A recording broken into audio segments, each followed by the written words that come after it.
larger Asian family. We did also respond, and we did design some of our own experiments from the Abbasis to Umayyads rules to Ottomans and Seljuks. How did we interact with the other side, if there is another side of particularly European continent? And when this journey more or less concluded post 14th century, the new Enlightenment and Renaissance deeply impacted and had implications for one another. And there how we sort of settled and which provided the foundation of this modern world or current civilization, which is primarily led by the advancement of the Western materialist world, and no denying the fact that they have done some marvelous achievements on the account of material progress.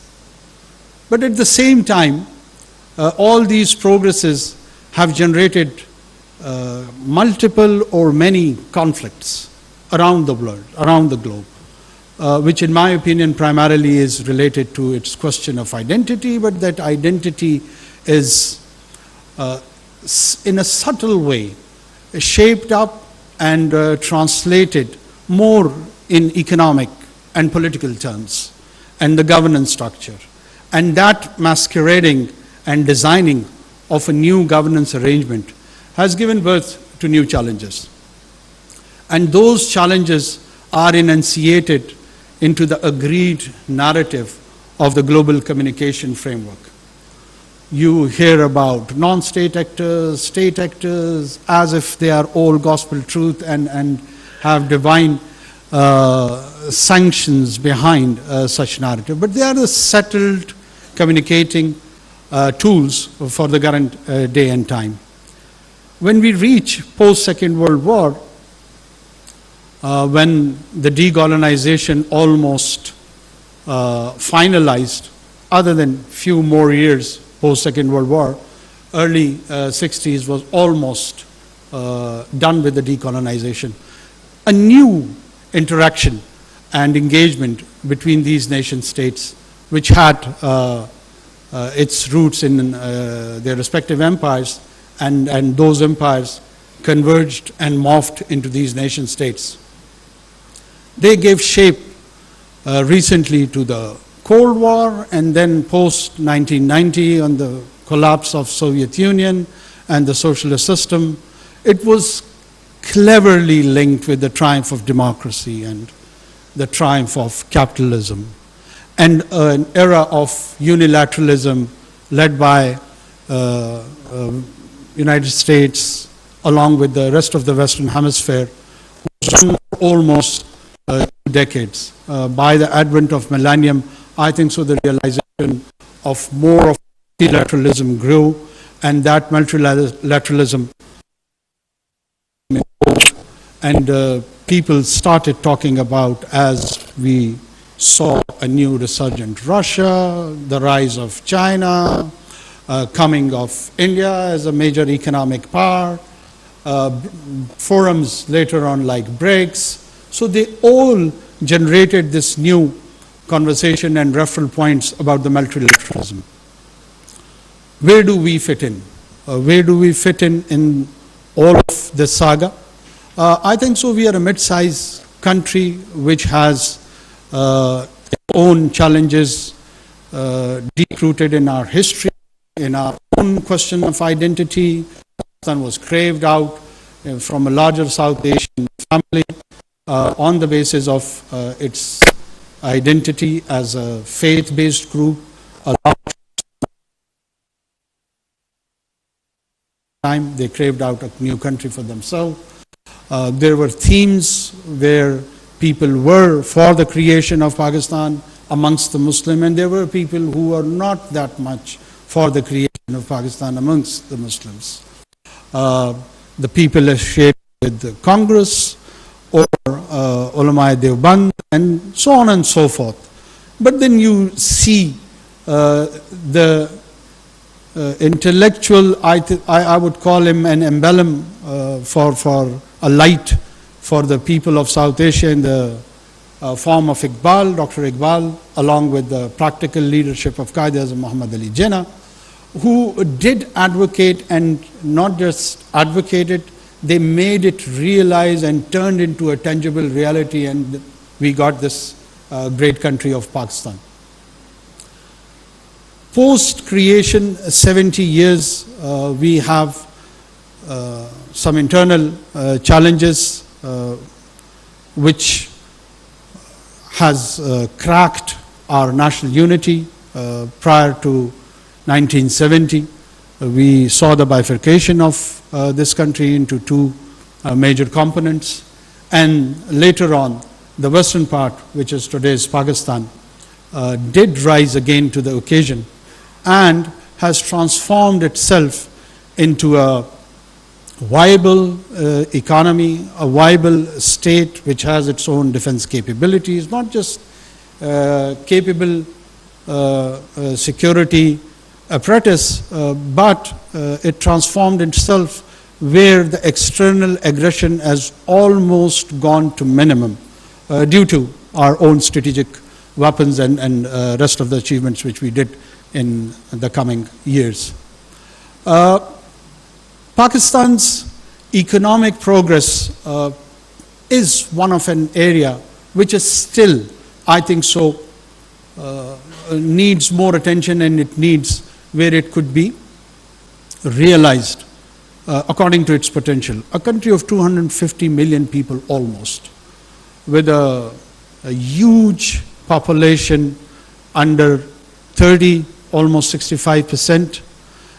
That energy needs to be channelized, that energy needs to be tapped and translated economically, which I still feel is underinvested. We have underinvested in our human resource, we have underinvested in our skill development and other areas. But when I'm saying underinvested, it does not mean that it is utmost poor. It still has done a wave of industrialization. It still has a huge population who can speak English language, which provides a supply chain to the global service market, responding to the domestic needs, and a very important diaspora around the Western Hemisphere, GCC countries, and other areas. So there is a sizable section of the population which is economically contributing and making this state viable. It is not that bad a story. When I'm saying underinvested, by that I means that we can do more. A country full of natural resources, a country filled with its water resources, a country filled with its land resource. So these are the areas which can be translated, and it could be brought in as a huge economic success story. I think so we are on that path. We are directing our nation and society towards that ultimate destiny, and I'm sure it will take some time. It's challenging, but we will reach there. Along with that, we do reside in an environment where these new emerging security challenges, which some of them are directly related to Pakistan and some of them are indirectly related to Pakistan. Creation of organization like Quad and Quad Plus.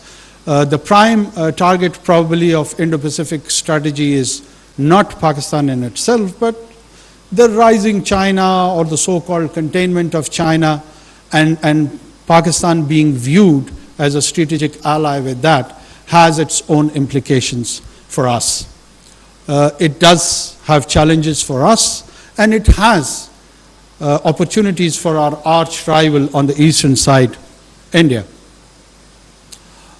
India is, in my opinion, flirting with the Western Hemisphere, offering itself to be the lead player with its, of course, huge population base, who can play a lead role to contain Chinese rise. When this so-called containment policy initiated probably somewhere in the mid-90s or early 90s, Chinese economy was 8th or 9th largest economy of the world. And by the time this containment policy got its shape and got its framework, be it in shape of AUKUS or other Quad Plus, whatever the frameworks are, they have reached second largest economy of the world. So the journey of that rising is continuing. And to thwart that is not happening. And probably it's just around the corner when the dragon would be the first largest economy of the world. And as I see it, that this so-called competition is not strategic, it's more or less economic.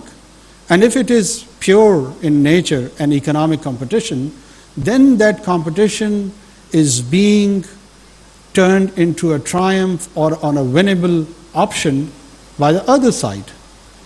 So what are the options? To turn it into a strategic competition, to turn it into a hot pursuit option or competition? I guess the answer is no. The answer is no for the global peace and stability.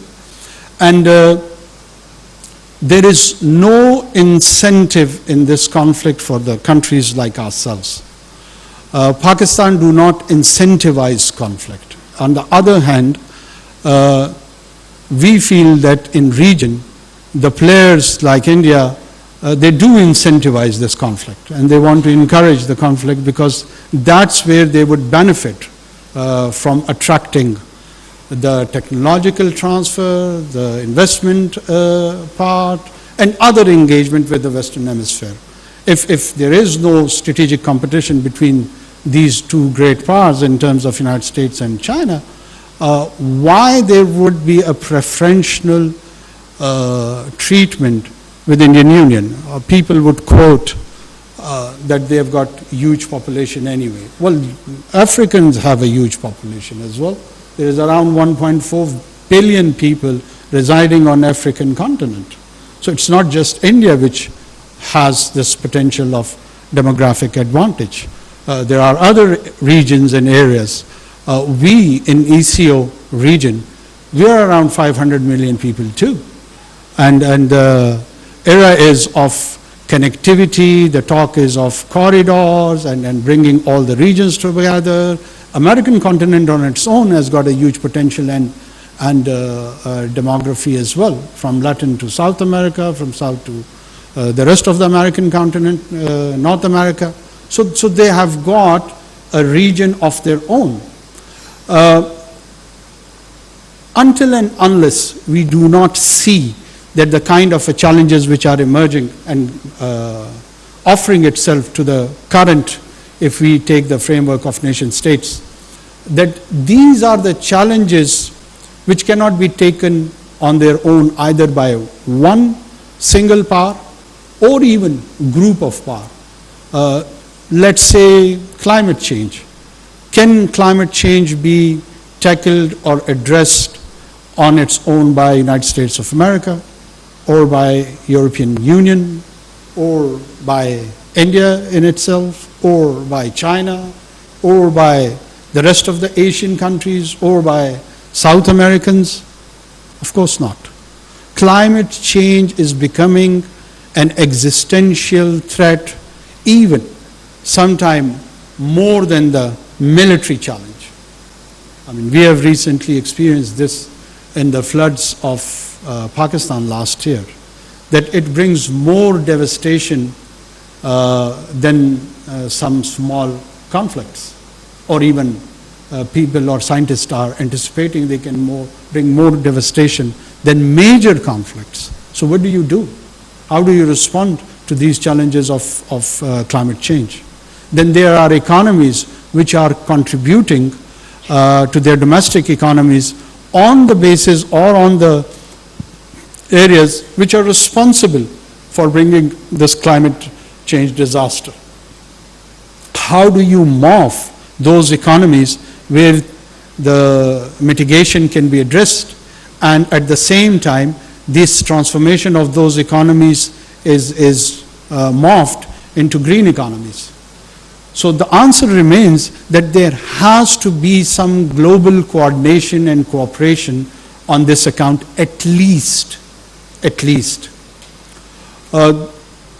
Major conflicts around the world, be it on the European continent or other continent, we are now realizing that if we become selective and we choose double standard on the definition of war ethos, when it is happening on European continent, we will view it differently, particularly in terms of Russo-Ukrainian war, or if it is recently happening in Middle East, what is the entire globe is experiencing one of the medieval, or even probably there is no parallel in the medieval world of such barbaric and horrific acts which are being committed by the state of Israel against the unarmed citizenry of Palestine. Well, what to talk of unarmed citizenry? There are vulnerable people in hospital. They're injured. Injured are being killed. Children are being eliminated. It's not of condemning one part or the other part. It is about those prime human values. How do you respond to killing of children? I've been challenged by a few of my Western diplomats here that, well, Israeli children have been also killed. Well, I wonder to that query that, fine, I accept this, that the killing of any children is condemnable, be it of any faith or origin. So how many Palestinian children have to be killed to appease and address that Israeli anger? 1, 5, 10, 500, 1,000, 4,700? Can they give us a number so we can satisfy those parents that, wait, some 10,000 children needed to be killed so that Israeli anger is addressed? This is unacceptable, utterly unacceptable. And the kind of narrative which is being trying to be generated is even more surreal and bizarre. So who would be defining those value system in terms of geographical context? If the conflict is on the European continent, the entire war definition, the international law perspective would be altogether different. I was going through an article in The Economist where they legally tries to rationalize the Israeli intervention in the Gaza Strip by giving pure legal jargons. And this was even a bigger shame. It is not at all about legality, and the entire legal structure of the world or the lawgivers, starting from divine to the parliament, has been that you have to provide a sense of justice. And the justice has to be felt and seen. The justice has to be, at least should have some semblance of objectivity. Nobody can rationalize the killing of 4,700 children. I've been saying this all along, that in human history, I've heard the killing of children on the advent of Moses' birth. The pharaohs ordered that all the children among the Bani Israel has to be killed, as he was feared that a child is going to be born and he will challenge the authority of Pharaoh. And then ironically, I see the killing of children by the same people who claim and adhere to the value of Moses and claim that they do believe in his prophethood. There has to be some soul searching. And there has to be some honest soul searching. When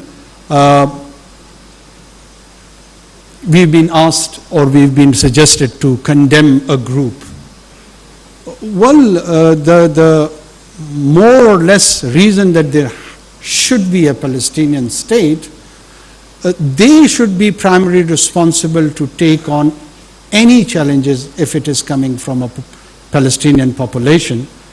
If you do not have a viable state, non-state actors would be there on their own, and they will take on all those narrative, and they'll take and champion the cause of the people, and they would respond according to the best of their judgment, and which at times wouldn't be in the best interest of the region or the people living on either side. But if you do have a framework which you have for the rest of the world, and that is nation state, why deny these people the same framework on which the global order is surviving? Coming back to our own region, we do have a lot of opportunity to have connectivity from the Central Asia to West Asia to the Caucasus, and from here even there are opportunities to rest of the South Asia. But one of the prime area which is of main impediment is the issue of Kashmir. Kashmir is an area which deserves, which needs, which requires some serious attention. And that attention has to be, again, according to the people of Kashmir, not according to Pakistan or according to India. There are some living human beings who have their own aspirations for last 70 years, and there are in millions. And the Forum of United Nations has promised them through its resolutions that they would look into their aspirations, political aspirations, and would seek and ask them that what is their political destiny and future, and that would depend on a plebiscite in which they would be asked, rather than Pakistan imposing a solution or India imposing a solution. And how on earth all these democratic powers, someone big, someone mid-sized, someone small, but all claiming to be Democrat, deny this basic democratic exercise to the Kashmiri people? I mean, I'm astonished. How could we do that? Well, you can postpone this. You can postpone this, I would even refer it to the Middle East and Kashmir both, to a year, 2 decade, 4, 5, 10, 20, 3 centuries, 5 centuries, but it has to be addressed. The nations, they have patience. The nations with a sense of history, they can outlive any sort of colonization. And they know how to survive and outlive those colonization. It has been taught to all of us in the lessons of history. Otherwise, with distinct identity, these nations, these groups wouldn't have survived for generations. There are multiple examples where people have been colonized for even centuries. But eventually that colonization does receives its own part of challenge. And that challenge does get some sort of conclusion. We, on the other side, on the western border, I hope that the governance challenges in Afghanistan, the recent transformation gets settled, because it is pivotal for us as far as our connectivity with the Central Asia is concerned. And this is a wholesome region. And this region has historical connectivity, socially, culturally, with one another. I was on a recent visit to Uzbekistan, and I discovered there are around 3,000 plus words of Uzbek language in Urdu. I do not see that kind of amalgamation with Sanskrit or with other probably South Indian languages. But there are languages of Central Asia, be it Turkmen, Tajik, Uzbeki, and others, which has deep impact on our language, on our culture, on our poetry, on our storytelling, the way people dance, the way they celebrate their folk music, so on and so forth. You do see that identification and commonality with these people. And then there is a huge economic potential in terms of energy, in terms of human services interacting with each other, and offering itself as a manufacturing hub to the outside world, to the Eastern Europe, to the Western Europe, to the rest of Asia. Does Pakistan want that India should be excluded from all this story? Not at all. Not at all. We do see the opportunity and benefit of having trade and connectivity on the eastern side as well. But for that, in order to realize, Pakistan does feel that every individual and nation has to interact in a dignified way. You can't beg to have trade with someone. Begging is not an option, and we definitely will not. Trade and economic activity has to be done through mutual benefit. India is a large economy, it is with a huge population, but if it wants to transform itself into a growth rate between 8 to 10, it has to ensure that it receives unsustainable cheap supply of energy. Until and unless it is not there, I don't think so those lofty economic indicators can be attained. And this region, this corridor, is one way, one option of ensuring to supply that energy supply, unsustainable energy supply to them. We are quite ready, we are quite open to such ideas. But if the other side is going through a disease of hubris, and hubris is a kind of a disease which has been there all along with different individuals, corporate sectors, countries, and everywhere, anywhere, it has come with a single result. Yet to see an exception, and that result is failure.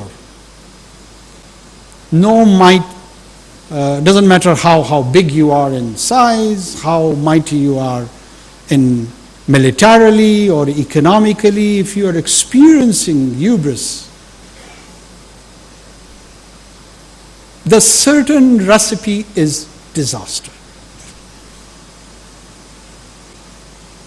I'm not trying to be a history teacher over here, but anyone interested to examine this statement can go through the books of history and find it for themselves. So if the neighborhood is going through that, I do not see that it could be converted into an economic opportunity which would be mutually benefit for the whole of the region. We are quite happy that they are having a good trade relations with China, despite their border disputes, despite their differences over the outlook of the world. But they are still doing trade. Pakistan has not shied away from that. Yes, we will examine, we will look into it, that what sort of a trade is beneficial for us. It would not be free for all, it would be a conscious decision. It is our right to examine our own interests, it's their right to examine their own interest and have a framework, if it comes to that, of having good economic relations with one another. But for that, we do need to speak out about the conflicts which exist between us. Until and unless we do not address that, Pakistan feels that having normal relations with the current regime would be very challenging. I won't call it impossible, but it's very challenging. The politics of Hindutva is another challenge.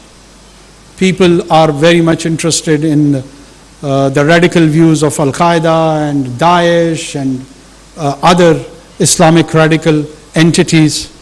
But I am surprised that how do they choose to ignore the politics of Hindutva, which primarily is altogether different to the religion of Hinduism. We don't have any issue with the religion of Hinduism. Pakistan has its own minority of Hindus, more or less more than 20% in the province of Sindh, and a very promising and committed minority who contributes culturally, socially, economically to the province of Sindh and overall to Pakistan.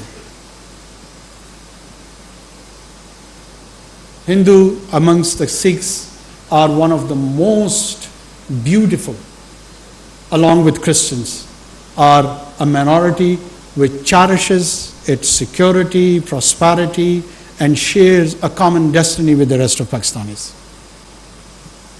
If you go to the interior of Sindh, Seth is a word dedicated to identify Hindu commercial class.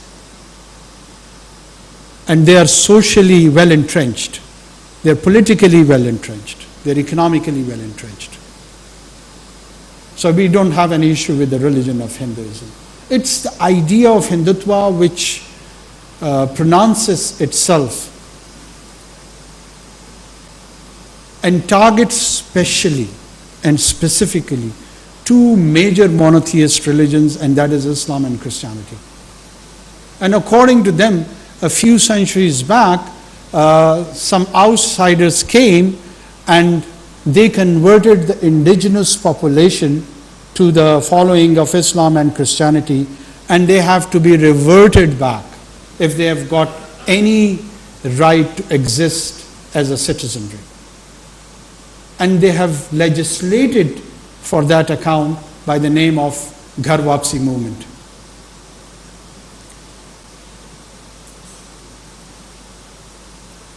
And at the same time, while they are targeting these minorities at home, the wings of the RSS on the Western Hemisphere, to me, they are just like sleeper cells. Whatever happened in Canada is a very initial expression of these challenging and dangerous political ideas. And don't forget, there is a sizable population of this following from the European capital to all the important American capitals. How they would influence the political systems of these respective countries, how they will skew their policies, how they would influence that, is a matter of concern more of them rather than us. But Pakistan is experimenting from this jingoistic and Machiavellian ideas, political ideas, which requires a large and broad understanding to contain this challenge to the global order. And in my opinion, it is a challenge to the global order. Not immediately, but in the coming decades. I will conclude here on the general outlook of the security by just commenting last few lines on our domestic security. Pakistan does have a challenge from the non-state actors within, which we are fully realizing, preparing to respond to this challenge, be it in the religious-inspired violence or ethnic-inspired violence in the province of Balochistan and Khyber Pakhtunkhwa, particularly and generally to the rest of Pakistan. We raise our own taxes. We have our own security capability to respond to that. We don't have to rely on the outside security apparatus to take on these challenges.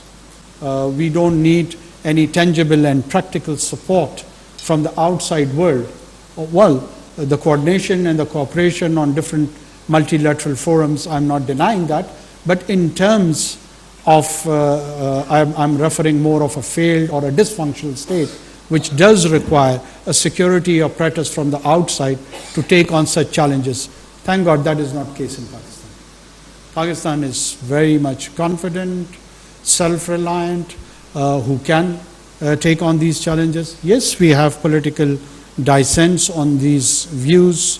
There is political polarization in the country where I again would feel it is also very healthy that people do take different perspective on these issues, on the genesis of it, on the conclusion of it, and how to approach about it.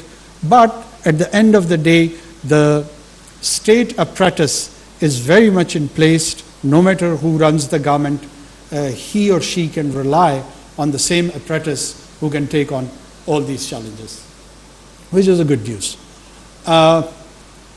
Economically, I just hinted, Pakistan, along with the mineral potential of the Balochistan province and some in the KP and Gilgit-Baltistan also, has got this huge potential where it can have that historical big push, which the economic philosopher or historian would call it. We are waiting for that big push of ours. Once it gets it, it will go towards the transformation of modernization of its society and infrastructure, which has a lot of opportunity and challenges, of course, both. I will conclude here and probably would allocate some time to Q&A and have more of interactive session from here on. Thank you. Thank you so much. Policy research institute के ज़रिए तमाम अगला dialogue की तकरीब हुई है, जिसे वज़ीर-ए-आज़म अनवर हक काकड़ ने खिताब किया है। उन्होंने कहा कि तरक्की के लिए बुनियादी ढांचे की तामीर वक्त की अहम ज़रूरत है। जदीद दौर में पेश आने वाले चैलेंजेस से निमटना होगा। पॉलिसी मेकिंग से मुतालिक बहुत से चैलेंज का सामना है हमें, जिस पर काम करने की ज़रूरत है।